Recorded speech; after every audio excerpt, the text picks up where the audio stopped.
Well, right now I'm in the middle of making a movie, so we're gonna listen to a broadcast documentary, and I'm gonna sit here, listen to it, do some just whatever, listen to this shit with me. Feel me? Uh, this is Plumbo, experimental art, film director, music maker, God by what car maker, whatever, like a Da Vinci character or some bullshit. Uh, we're gonna listen to this Krautrock documentary. It's called The Rebirth of Germany. Well, 10% German, so let's listen to this shit, and I'm gonna be sitting here relaxing. I was just building a part of my train layout that I just started. I'm making Neo Japan or some bullshit. I'm gonna like that.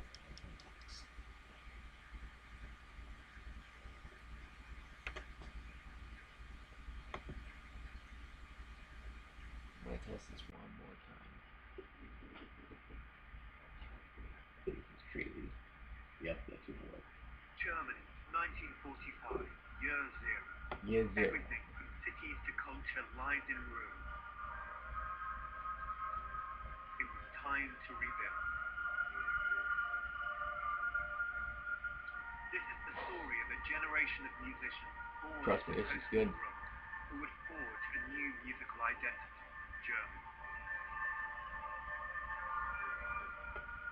Between 1968 and 1977, bands like Neu, Can, Faust, and Kraftwerk would look beyond Western rock and roll to create some of the most original and uncompromising music ever heard.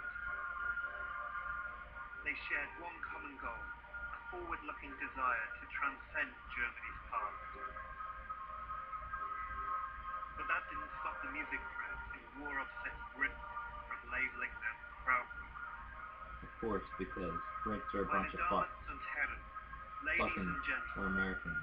Welcome to the sound of Krautrock.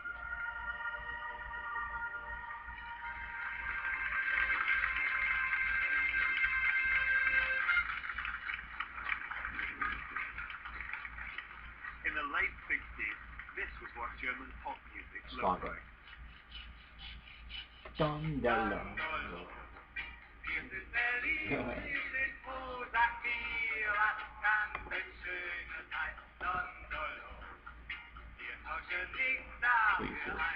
There we go.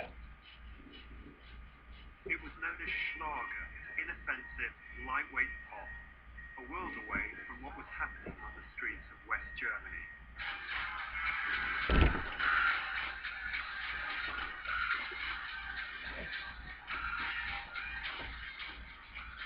1968, the year of a global youthful revolution, and West Berlin was no exception. There must be some kind of way out of here.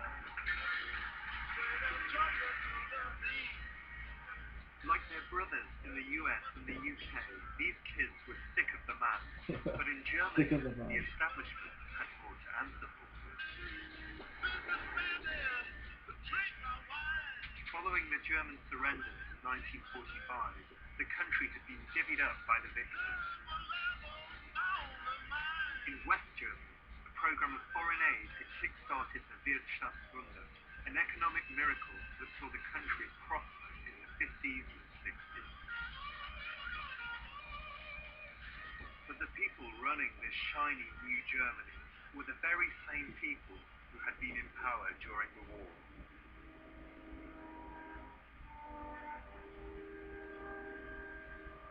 Nowhere was this more so than in Bavaria, the Alpine heart of southern Germany, an area with strong historical ties to National Socialism.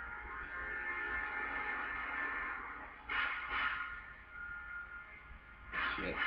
Hitler had chosen to start his revolution in Munich, and when not waging blitzkrieg, the Führer could be found relaxing high up in the Bavarian mountains.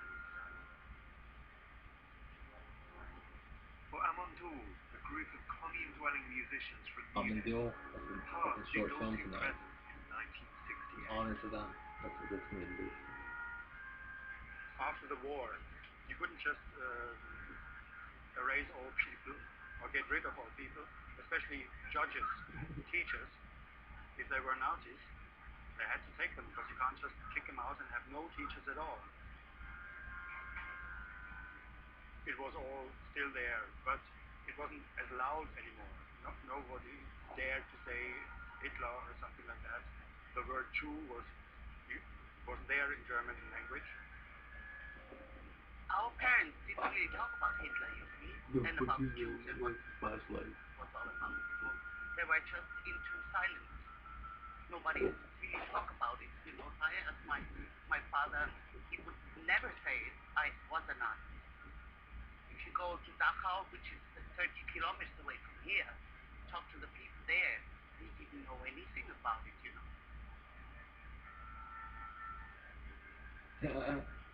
In those days, there were bloody Nazis. In the 60s, we had these big revolutionary things in the 60s. All Munich was on the street fighting against police, against politics, against all of them.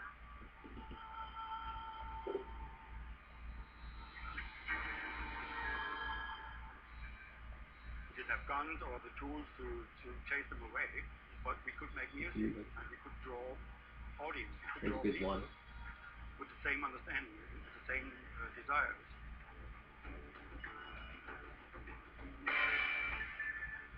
Amandoul would seek to make acid-drenched, apocalyptic music that soundtracked their vision of a brave new world.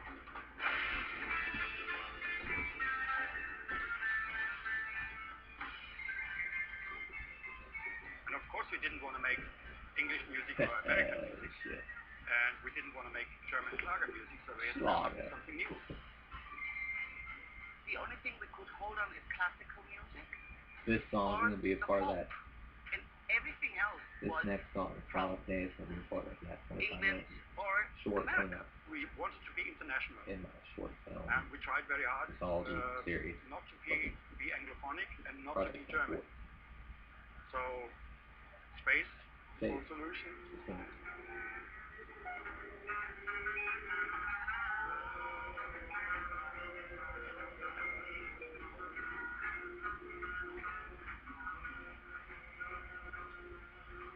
When you hear Solid Day, I wasn't really singing. I was more into a voice like an instrument, you see, or doing crazy stuff. Some kids get very angry about it. Like my dad did to me. Where did you sell music?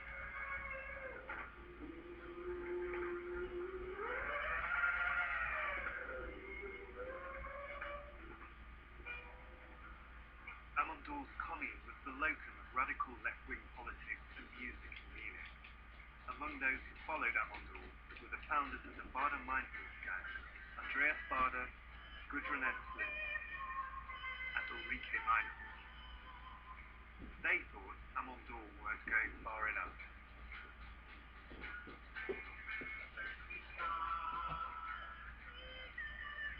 One day, Andreas and Ulrike started, they're not really listening to us and they're not doing the right thing. We actually have to make something drastic, like burn something down or blast something. They burned down this warehouse and got busted, of course, and went to jail. When they got out of jail, they were released. They thought, let's go to our mates, Amandoul. Once out of prison, Bader and Meinhof would orchestrate a killing spree that made them Germany's most wanted terrorists. German terrorists. And we were on tour and came back home to Hersching.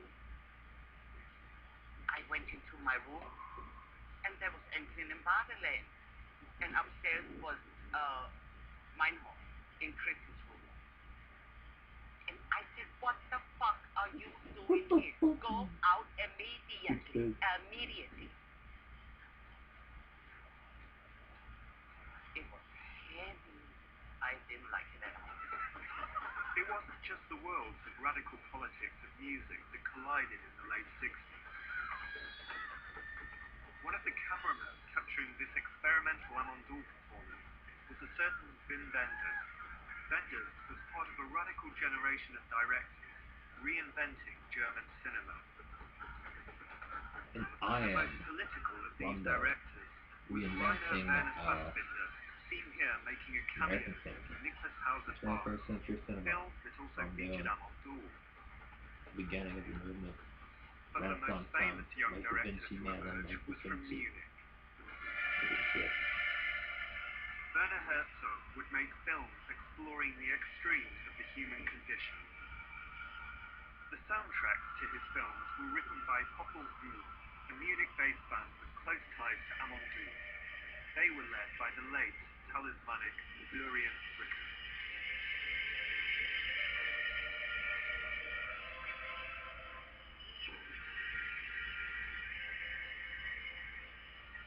Let us see, was heißt denn Menschenswürde? Da ist es. Dignity. In those days, he also had the first word for Adire with Klaus Kinski and Werner Herzog. Reason why they could get together so good, Werner and Florian, they had been friends. They know each other from the school days, and you know.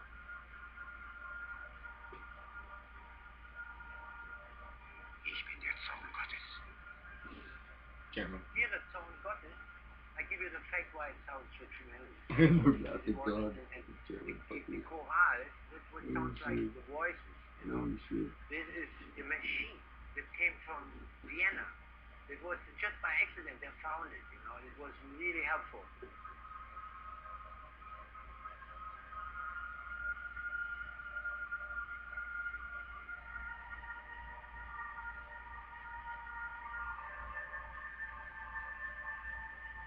It has nothing to do with metronome. It has nothing to do with playing on the click.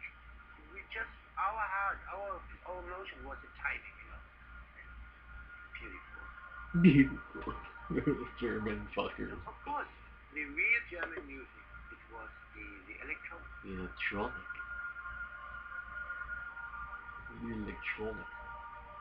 At a time when most of the West was rocking out to guitar gods, something very different was brewing in Germany. Electronic music was virgin, neither tainted by the past nor an Anglo-American influence. And in 1968, it was being nurtured in Berlin, a city like no other. And shot in Hellwood. Live in Pittsburgh. It's fucking 5 in the morning. People are getting shot in the city. Couldn't Of compare course. Berlin to any other city in the world. And I'm just chilling here listening to There's a Krautrock. huge wall around it. This shit's good. The electronic. New age or some bullshit. Yeah, in the old days of West Berlin, this was the end of the world. On the other side was Siberia, or at least Germany. What looks now like a very quiet and peaceful place was the border, and was closely guarded. In case you wonder on which side of the old border you are, these hostile ships are named Eastern Comfort and Western Comfort. It was a community which had to control more or less himself. So culture, underground, whatever you call it, was kind of a very, very specific melting pot. And that was the signature of the city at the end of the 60s. The key underground venue in Berlin was the Zodiac Free Arts Lab. Founded in 1967, it was a magnet for musicians who wanted to experiment.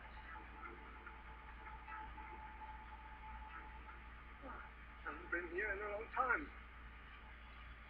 And this is what's left. A normal cafe. Was quite different 40 years ago.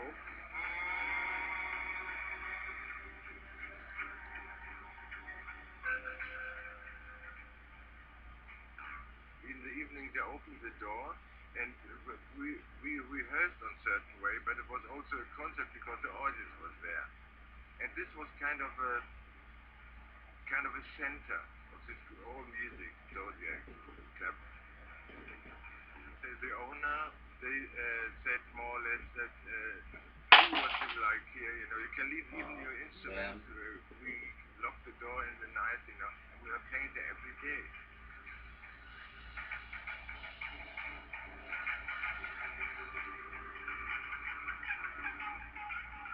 The idea came from a John Cage concert given in an art school in Berlin where he was running about 35 tape recorders, you know, and different sort of sounds and music all over the place.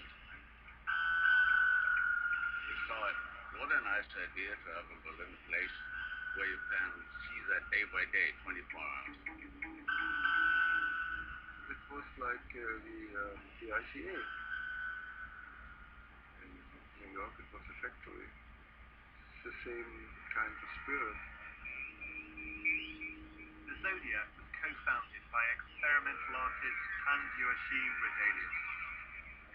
Older than most krautrockers, Redelius' vision drew from his war experience. Oh, this is fucking shit. He's like dead. All my art is based on living, not on doing art, on experiencing life in many, many different aspects. The young part of the Hitler Youth, it was called Pimpfe. And what did you do in that? What we had to do this and all this shit, and to try to make us disciplined and following others. I had to wear this Panzerfaust. But I didn't shoot it. I just did try to make a soldier. But fortunately the war ended, or in the right time. Redelius formed Cluster. They pioneered ambient electronica. He bought a simple tone generator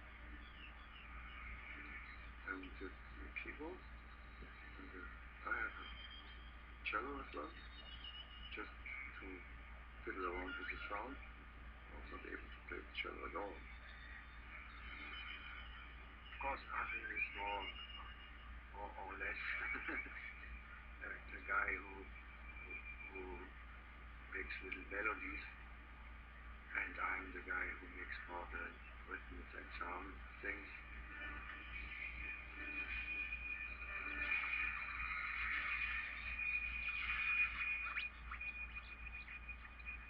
A good example for music made by non-musicians. But they had a vision of creating some sort of sonic utopia, a different world with different sounds. This is sort of a promise that there is a way out of surrounding society.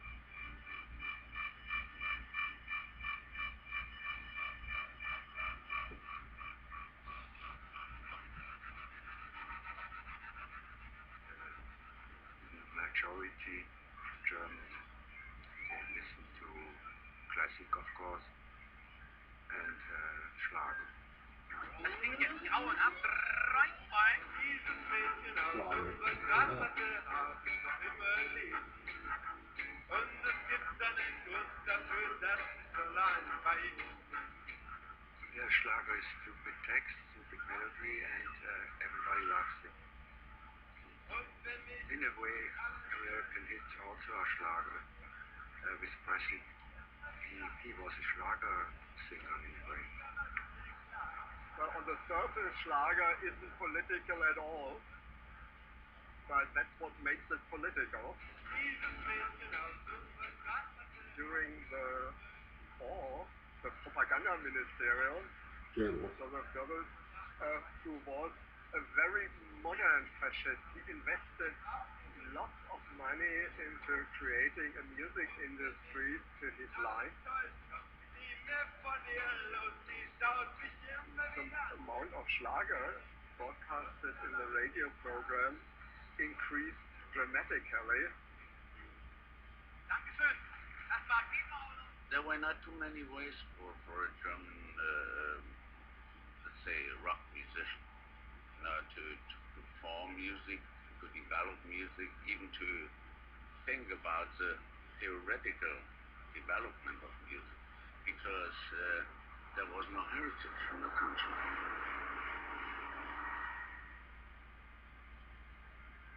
And the Germans were in a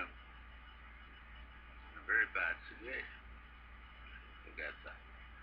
I mean, they were so stupid and guilty for it to start two wars, losing them.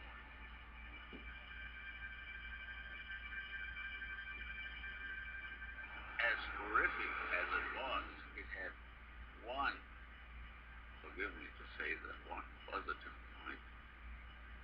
There was nothing else to lose. They lost everything. Entering the world of the fall. And so, when we thought about doing music in a different form, there was only the free form, the abstract form. Tangerine Dream's electronic symphonies conjured up a different world, far removed from Germany's past. They, as like Klaus Schulze, were among the first to utilize the newly invented synthesizer.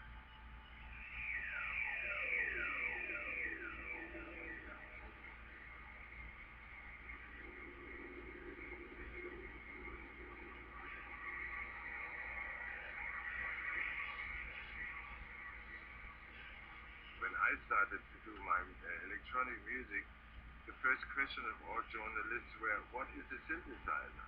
You can imagine today, nobody would even care. They just see hundreds of them. But at this time, what is a synthesizer? Then you try to explain it,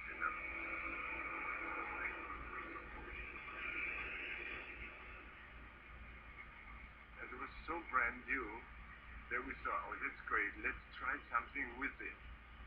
And that was then the point that we actually, like kids, we were turning knobs without knowing what comes out on the other end. But at least it sounds great.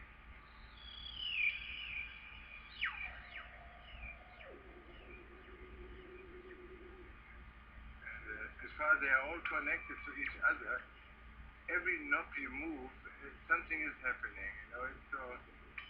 But don't ask me, I have this now more than 30 years. I could never create tomorrow exactly the same sound. Munich and Berlin weren't the only centres of experimentation. The real heart of the European electronic tradition was to be found in Cologne, where leading avant-garde composer Karl-Heinz Stockhausen was based. Cologne was, in the beginning of the 60s, the center of modern music worldwide, you can say. And Stockhausen was one of the composers who was here. And he gave some lectures, and I said to him, Mr. Stockhausen, I can do anything. I have all examinations, I failed. And he said, what do you want to become? I said, composer, of course. And he looked at me. Your story sounds good. I take you.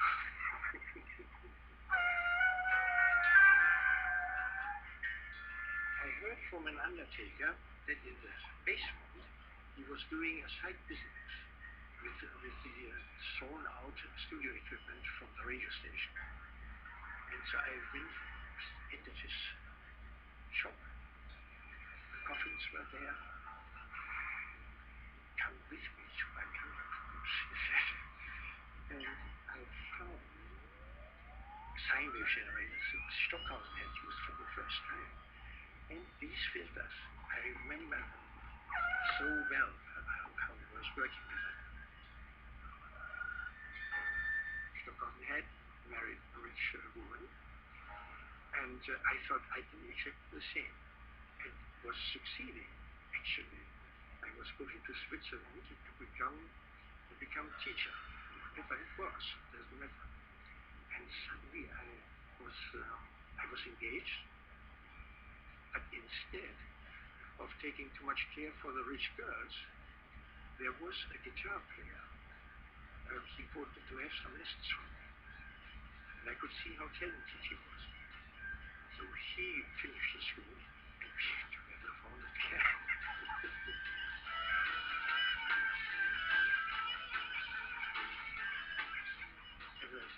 better a small bird in the hand than a pigeon on the roof.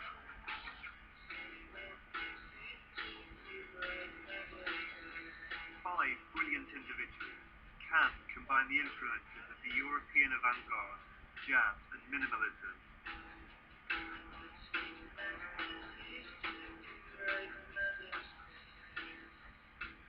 The plane was founded in 68. That was the year of the kind of student revolutions in Germany. A mental revolution happened at that time. So the war was definitely finished, and the old way of thinking had to be destroyed. We did not try to play rock and roll because we know it's not the thing we are born with. And, we have to find our own way. Key to Can's driving sound was the drumming of Jackie Liebenstein, who had been Germany's top jazz drummer until he had an epiphany. A guy came to me and said, "You must play monotonous." He said it with the voice and with the expression, so I was quite impressed. I don't know, it was a kind of freak. Maybe he had taken a LSD trip or something. He was completely strange. I started thinking about it. To play monotonous. What did he mean, monotonous? So I started to repeat things.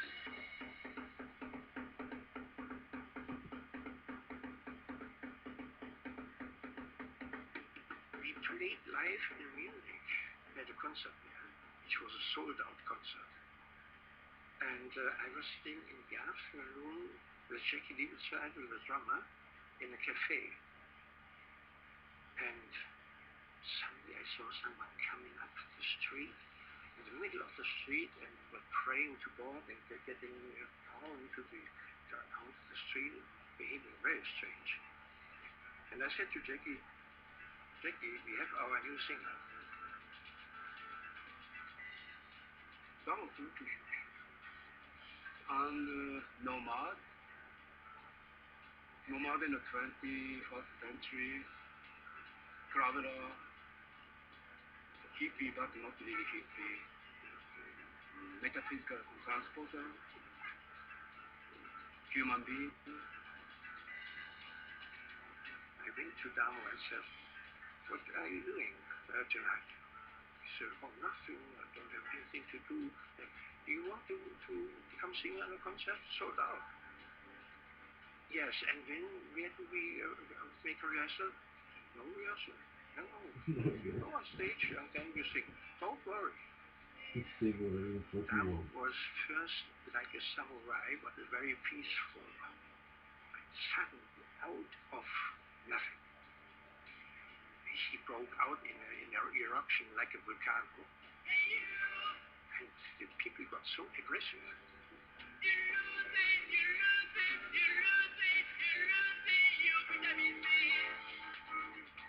Or let's say about 30 people were left. Among them was David Lehman. And I asked him, "Mr. Lehman, what do you think about this music?" He said, "It was great, but I didn't know it was music."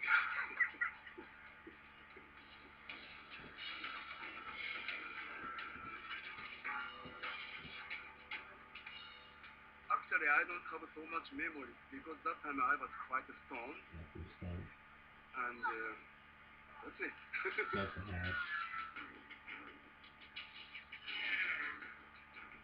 30 kilometers north of Cologne on the Autobahn lies Düsseldorf. The Liverpool to Cologne's Manchester. Düsseldorf would give the world Germany's greatest sound, but in 1970 you might not have recognized them.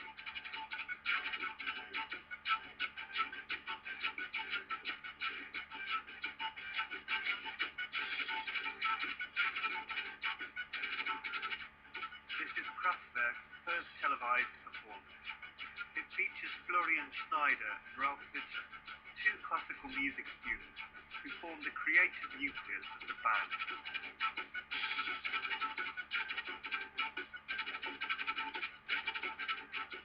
Kraftwerk then were a Krautrock band who also experimented with electronics and shared the same vision of German music as their peers.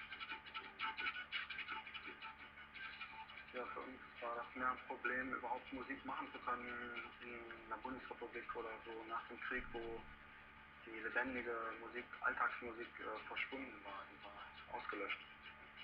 Und unsere Generation, wir mussten halt wieder von vorne starten. Ralph and Florian would employ what they would later call Musikarbeiter, music workers. At that time I was 20 and I was working in a psychiatrist's hospital, and there was another guy working the same job, and he was invited to join a band called Kraftwerk in the studio. He asked me, would you like to join me?